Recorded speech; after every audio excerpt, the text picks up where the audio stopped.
For all I know, PPCRD was pro-Noy-Noy. In other words, how can we say that the church should stay away from public issues when in fact we invite them to take part in the public life? During moments when their roles are good. So in fact, I would like to close with this point. In fact, the confusion is less between the church and the state. I think the confusion is us, the people. We should be consistent in what we want of our church. Sure, I welcome Gawad Kalinga. I won't stop them. But maybe we ourselves should organize secular ways by which to do what Gawad Kalinga, PPCRV, Task Force detainees, all these are religious groups. We should be able to do it ourselves instead of, because unless we step into the void, I mean, if we push them out, another religious group will just step in and perhaps not as enlightened as the groups I mentioned. I better stop on this point. Thank you so much.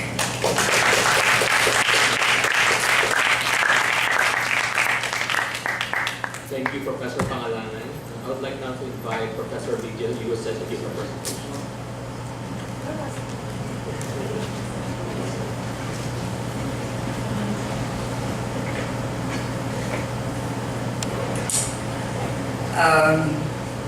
Good morning. Thank you to the Third Board Studies Center and to Ella for inviting me here. I think the reason I got invited was that in the PPSA, Philippine Political Science Association conference in Bacolod, I read a paper on the role of religion, in politics then and now, and I talk of Bushido.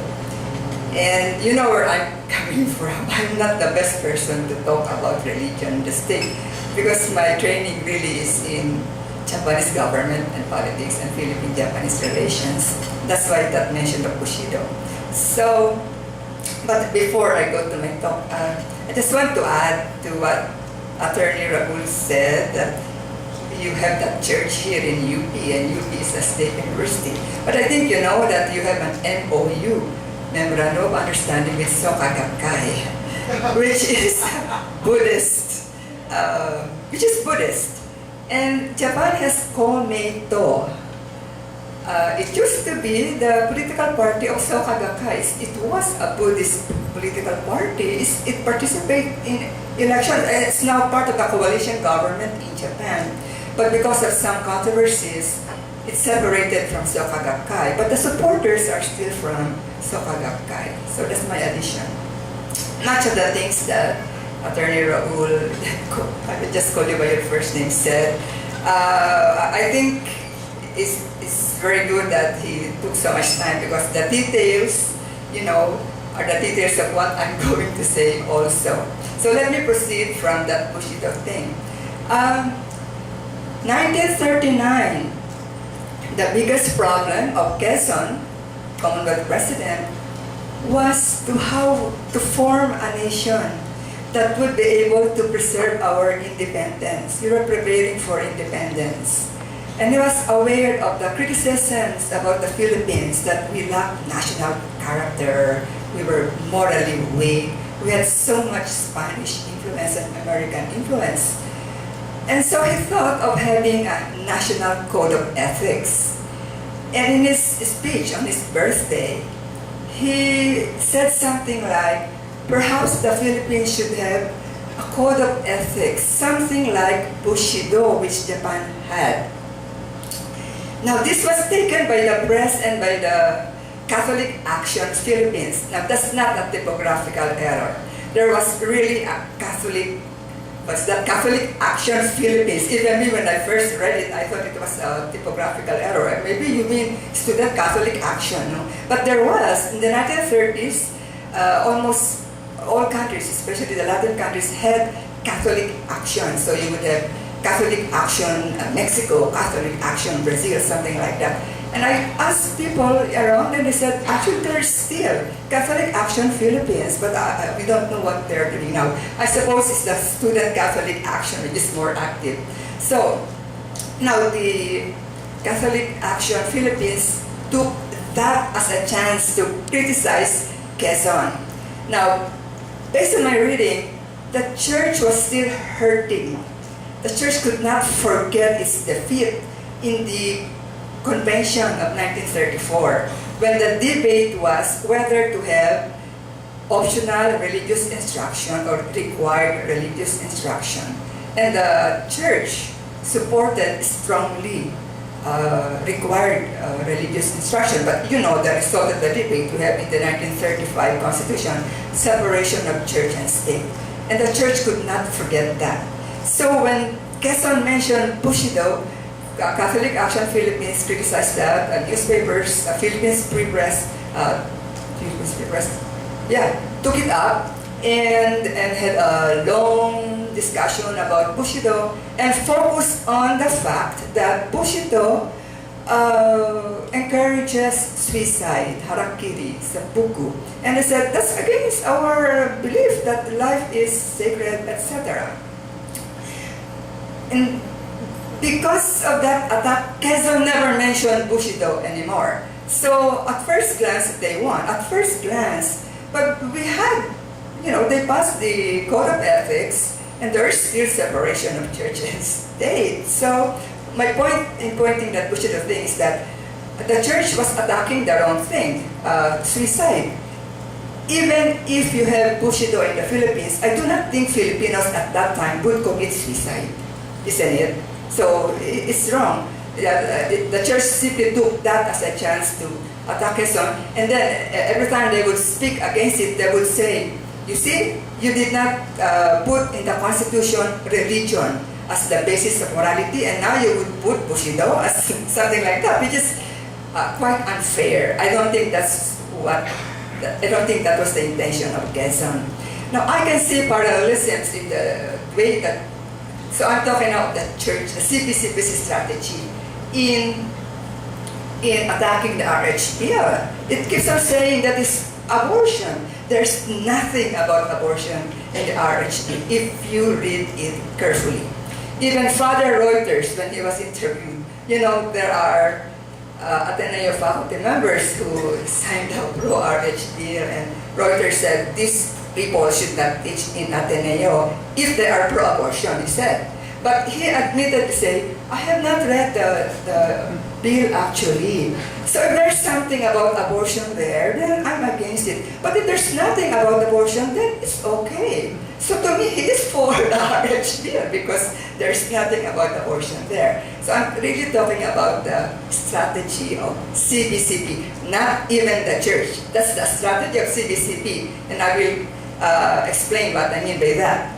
Oh, where's the slide? I asked it to remain here because I will just go by the, it's okay, by the questions, just to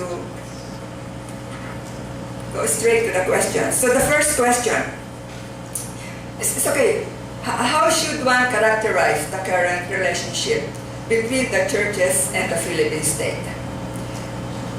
I have to clarify how I understand the question by defining a few terms. I take the Philippine state to mean Philippine government and the people together. And churches include all religions, Catholic, Protestant, Catholic and Protestant charismatics, Muslims, Buddhists, Rizalistas, all of them. Moreover, church means the believers, not the religious hierarchy, and not the cathedral, mosque, temple, shrine, or any religious building. And since all the following questions specifically refer to the Aquino administration, meaning the Philippine government, I will refer only to the people in answering the first question. So what's the relationship? To me, the question is about the relationship between religion and politics, as manifested by the behavior, utterances, and actions of the people. Seems to me that Filipinos, Attorney Raul calls this overlap, but I put it in a different way. Filipinos are able to comfortably perform their political functions, regardless of their religious beliefs. I have no problem with that. Or, to put it from a different angle, they are able to pursue their religious beliefs side by side with their political preferences. The people have a sense of morality, I believe so, usually based on their religious beliefs. And they judge the political situation in the Philippines based on this sense of morality. The religious beliefs, however, are not the dogmatic beliefs.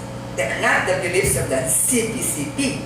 They are the people's own interpretation of what's right, based on their own understanding of the religion they believe in. Question number 2.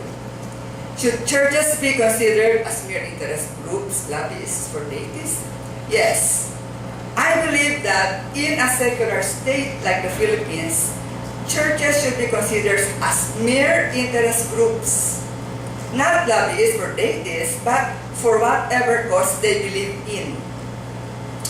So I go back to Bushido. When in the 1930s, the Catholic Action Philippines criticized President Quezon for what they believed was Quezon's intention to make Bushido as the model for a national ethics, they were just expressing an opinion.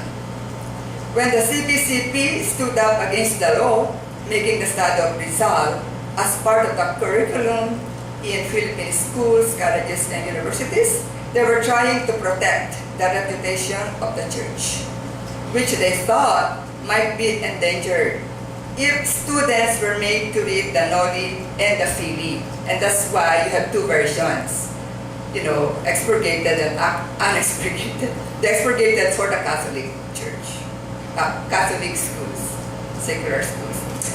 So when the CPCP opposed the divorce law, it was defending a Catholic precept that those joined by God shall not be set apart by man. But that's only their opinion. We have our own opinion. And we are part of the church. People, believers, remember, that's my definition, are the church.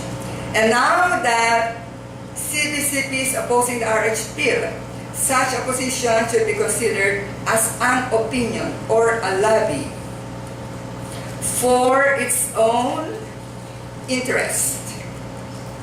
And let me stress that I have defined church earlier to mean the believers and not the hierarchy or the building. And so I think the opinion of the CBCP is only the opinion of the CBCP and not of the Catholic Church. Actually, even in the CBCP, there is no unanimity of opinion regarding the RH bill. Even the emeritus, how do you call him? Bacani? The Baliches? What's that?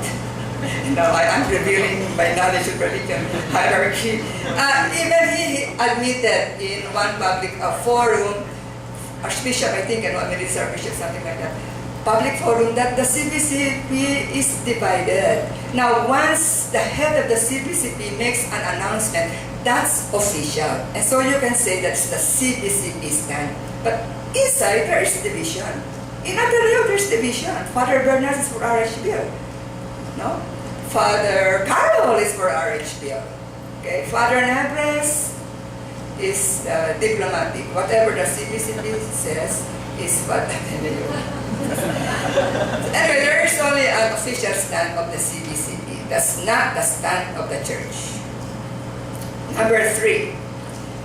I mean, not 3, that's why I asked 3. That's question number 3.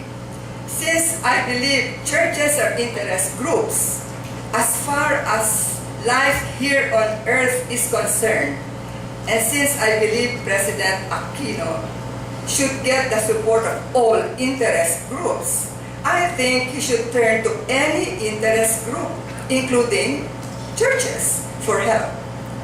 He should be strong enough, however, to persuade them to support his policies instead of the other way around.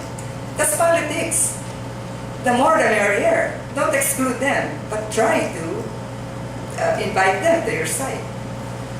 Number 4. Question number 4. Read it. Blah, blah, blah. Alright, so my answer.